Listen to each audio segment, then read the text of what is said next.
Change the cabin filter on a 19 Volkswagen Alltrack. Probably the same as most Golfs. The glove box. There's a tab here and a tab there. You gotta push them up to unlock it. Well, make sure you empty this out. Grab all your stuff out of here, because as soon as you drop these, it's gonna just totally fall down.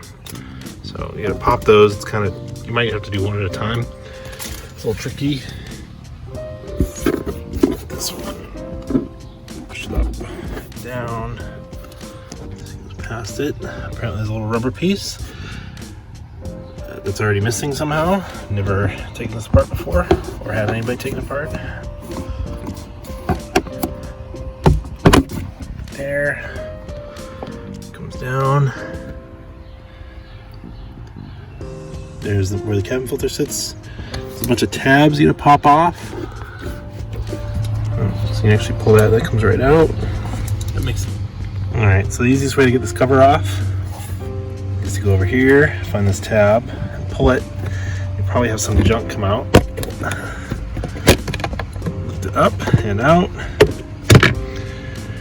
Notice the direction of the airflow.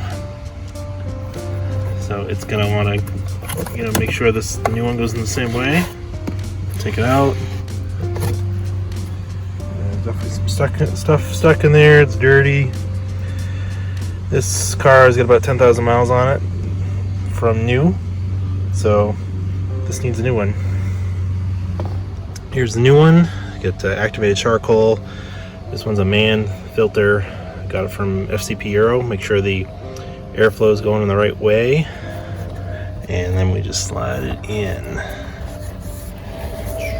just like that.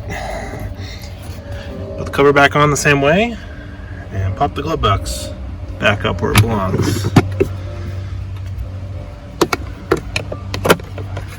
Put those bottom slots in. It's clicked in. That's it. Put this lever back in,